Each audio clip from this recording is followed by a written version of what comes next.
Salut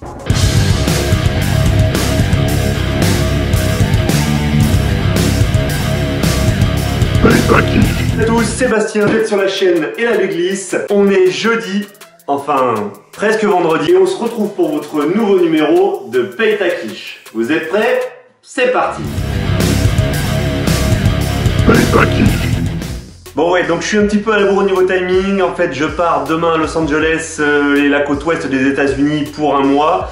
Du coup, je suis un petit peu dans les préparatifs, je suis à la bourre. Et du coup, punition, le sujet de Paye ta quiche, ça va être moi aujourd'hui. Pourtant, je t'avais dit, garde ces dossiers secrets. Garde ces dossiers secrets.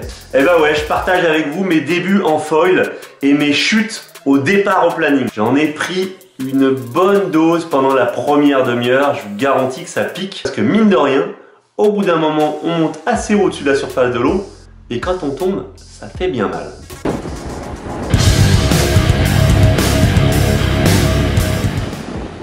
On commence comme d'habitude, et ouais, on déroge pas à la règle, par une petite analyse du contexte et du spot. Je dois dire, contrairement à d'habitude, bon, il s'agit d'un spot magique.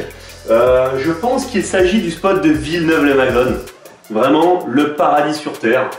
Avec donc un vent qui est side par rapport à la plage. J'ai l'impression qu'il y a pas beaucoup de vent, hein. J'ai l'impression quelques moutons. On doit être sur un thermique à une allez, 12-15 nœuds maximum. Le rider, donc Bibi, est équipé d'un foil Sroka, donc c'est l'année passée, c'est 2015, c'est l'année passée que je me suis essayé au foil, d'un Clarité Roche, probablement une 14 mètres ce jour-là.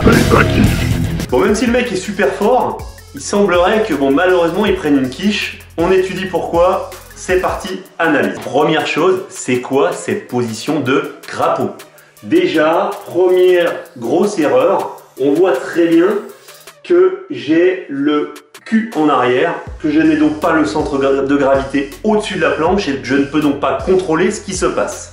Donc première erreur, centre de gravité trop en arrière, qui ne permet pas de contrôler la planche et de la mettre à plat. Deuxième erreur, à mon avis, elle est relative aux conditions de vent. On peut naviguer en foil dans très peu de vent. Quand vous débutez, autant quand même avoir un petit peu d'air pour n'avoir à gérer que votre foil et ne pas avoir à gérer votre aile. Là, on voit sur les images, je suis sans arrêt en train de relancer mon aile, donc je lève la tête vers l'aile, je bagarre avec le kite et du coup, je m'occupe pas de ma planche. Le troisième gros défaut qu'on observe sur ce départ au planning, c'est la répartition de mes appuis sur la planche. Un foil est très spécifique au niveau des appuis. Il faut vous imaginer que par rapport à une planche classique où toute la surface de la planche touche l'eau et donc quand vous prenez la quart, la totalité de la quart de la planche mord dans l'eau, et bien avec un foil, cette planche, elle devient toute petite, de la taille de ma main, c'est-à-dire de la taille de l'aileron. Alors, comment ça s'appelle? L'aileron, le flotteur, l'aile. Attends, je regarde parce que là je suis pas sûr. Bon, tu sais quoi, il est tard, j'ai pas le temps, je te laisse me mettre en commentaire quel est le nom du petit truc là, du foil, ce qui permet de... Ça doit être l'aile ou un truc dans le genre, bref. Il faut que cette aile, elle puisse être à plat et vu que la surface est très petite, la moindre erreur de stabilité au niveau de la planche à la surface de l'eau va créer un décrochage et donc la chute. Alors là, qu'est-ce qu'on voit quand on regarde? Je suis complètement sur la jambe arrière, ce qui fait que je ne peux pas mettre, donc on a dit qu'on l'appelait l'aile, je ne peux pas mettre l'aile à plat et en appuyant sur le pied arrière, je la fais ouvrir. Qu'est-ce qui se passe? On rapporte ça à un kite, c'est exactement les mêmes règles aérodynamiques, sauf que bon bah là c'est sous l'eau. Mais qu'un kite, ce qui veut dire que si je fais trop ouvrir mon kite, qu'est-ce qui se passe? Hop, il décroche et il va tomber. Et bah là, banco, vous l'avez compris, je suis trop sur le pied arrière, du coup, je fais basculer mon foil vers l'arrière, il décroche, et au moment où il décroche, c'est la quiche. Voilà, et bah c'est pas compliqué.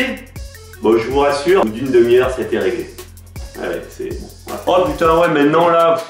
Je fais des loopings, des virevoltages, des virements de bord. Je suis un pro. Un as du foil. Là, j'essaierai de vous faire une vidéo un petit peu plus tard pour vous montrer mes talents. Voilà mes glissous. Bah écoutez, voilà un petit PTQ foil où Bibi s'est prêté au jeu. J'espère que je vous aurai appris quelque chose avec mon gros niveau de foil. Il faut vraiment sans déconner que je vous montre maintenant, je suis quand même un petit peu meilleur. En tout cas, vous l'avez vu, j'applique ma propre philosophie. Life is a beach. On se prend pas la tête, on en profite. et on se régale. Je vous dis à très bientôt mes glissous. N'hésitez pas à me suivre aux États-Unis sur la chaîne Et la Bétrip. Je vous la mets en haut. À bientôt les glissous.